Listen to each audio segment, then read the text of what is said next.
Persian कालीन की कहानी।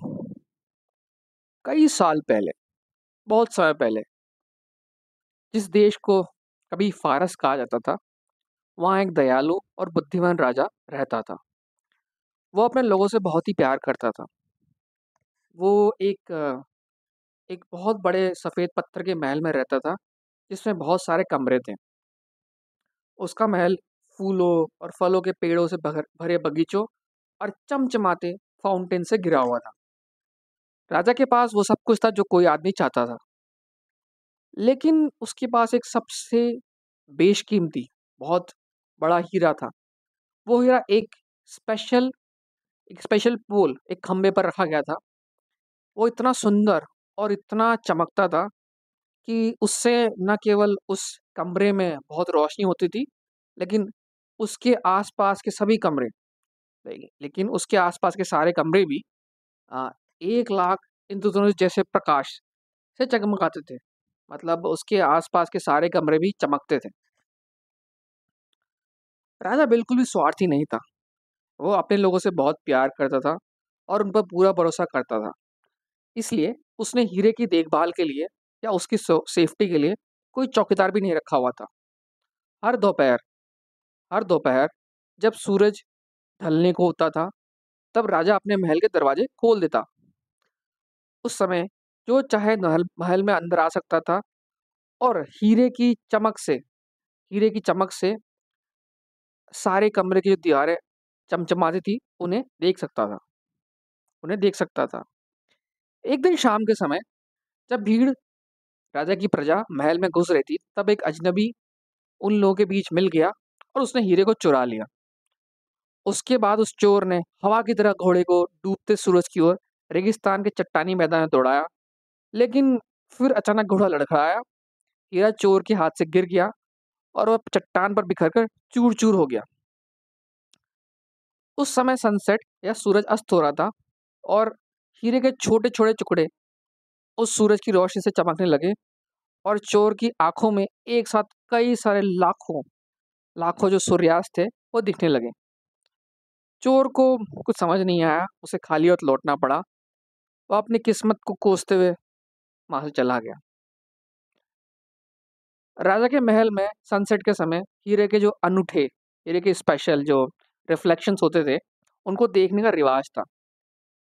लेकिन अब 1 लाख इंद्रधनुष या 1 लाख हीरे की रोशनी को देखने के बजाय राजा की राजा का अभिवादन करने वाला एक खाली खंभा खड़ा था। हीरे का कहीं नामो निशान नहीं था। राजा का कमरा अब डार्कनेस और सैडनेस से भर गया था। मेरे लोगों को बुलाओ, राजा ने आदेश दिया। मुझे उन्हें इस चोरी की घटना के बारे में बताना चाहिए। लोग उस खजाने को खोजने में जरूर मेरी मदद करेंगे। लोग राजा के हीरे को खोजने के लिए बहुत दूर दूर तक गए। बहुत जल्दी पायम नाम का एक छोटा सा लड़का, जो टेक्सटाइल लोगों की फैक्ट्री टेक्सटाइल लोगों की कॉलोनी में एक ट्रेनी था, उस उनकी बस्ती में एक ट्रेनी था। वो उस चट्टानी इलाके में जहाँ पहुंचा। पायम नाम का लड़का, जो टेक्सटाइल कॉलोनी में रहता था और ट्रेनी था, उस चट्टानी इलाके में जहाँ पहुंचा। सुबह के सूरज सुबह की रोशनी ने हीरे के टुकड़ों को इतना ज़्यादा खूबसूरत कर दिया था और उसकी रोशनी से इतनी खूबसूरती बिखर रही थी कि पायम को अपनी आंखों पर भरोसा नहीं हुआ। वो वहां से सीधा भागा और महल में राजा के सामने पेश हुआ। महाराज, वहां पर पायम ने कहा, चट्टानों के बीच 1,000 टुकड़ों में हीरा टूटा पड़ा है और धूप में चमक रहा है और उस जमीन पर इंद्रधनुष के सारे रंग दिख रहे हैं। मैं खुद खुद जाकर उसे देखूंगा, राजा ने कहा। तुम भी मेरे साथ चलो। और पायम और राजा जब उस जगह पर पहुंचे, तो राजा हीरो की रोशनी और उस एरिया से इतना ज्यादा खुश हो गया कि वहीं बैठ गया। उसने कहा, मैं अब हमेशा यहीं रहूंगा। मैं अब कभी भी अपने अंधेरे महल में नहीं जाऊंगा। लेकिन महाराज, पायम ने कहा, आप ऐसा नहीं कर सकते। अगर आप यहाँ रहेंगे तो देश का शासन कौन करेगा? लोगों को गाइडेंस कौन देगा? लेकिन राजा ने उसकी बात नहीं सुनी। राजा सिर्फ रोशनी से जो प्रकाश आ रहा था या हीरे का जो प्रकाश था, इतना खूबसूरत रोशनी थी, उसको देखता रहा और अपने ही ख्यालों में खो गया। सब लोग कन्फ्यूज़ हो गए। राजा के बगैर उनके घरों पर, उनके देश में रेगिस्तान कोई भी डाकू या कोई दूसरा राजा हमला बोल सकता था। अब उनकी जान खतरे में थी। पायम ने बैठकर सोचा पायम ने बैठकर सोचा और उसने अपनी बस्ती के और भी जो ट्रेनी स्टूडेंट्स थे, उनको एक साथ बुलाया। हमें राजा और अपने लोगों की मदद करनी चाहिए, पायम ने उनसे कहा। हमें एक चमत्कारी कालीन बनाना चाहिए, क्योंकि राजा लगातार उस चट्टानी मैदान में घूरता है। उसके लिए हम सभी को एक साथ काम करना पड़ेगा। ट्रेनी के सभी छात्रों ने अपनी सहमति दे दी। वो सब अग्री हो गए।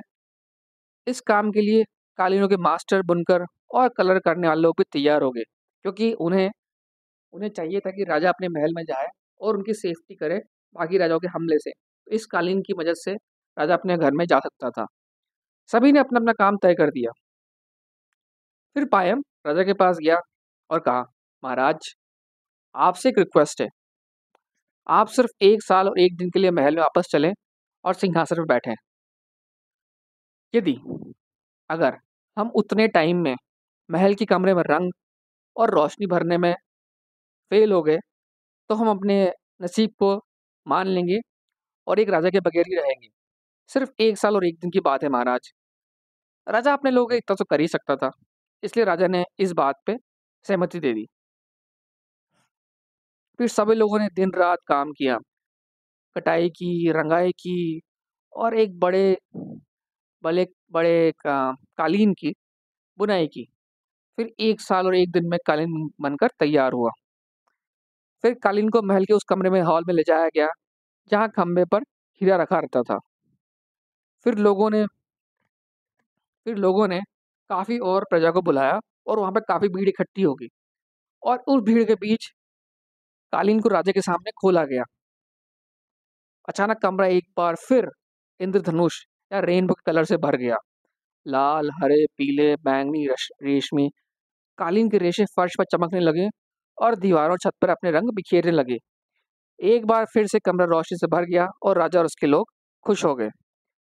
पर सबसे ज़्यादा खुश पायम और दूसरे स्टूडेंट्स थे, क्योंकि ना केवल उन्होंने अपने राज्य को बचाया था, बल्कि दुनिया का सबसे सुंदर कालीन भी बनाया था। उम्मीद है आपको ये कहानी पसंद आई होगी और आपके कमेंट्स और फीडबैक का हमेशा से मुझे इंतज़ार रहेगा। और ऐसी ही और भी कहानियाँ आगे मैं लाता रहूँगा।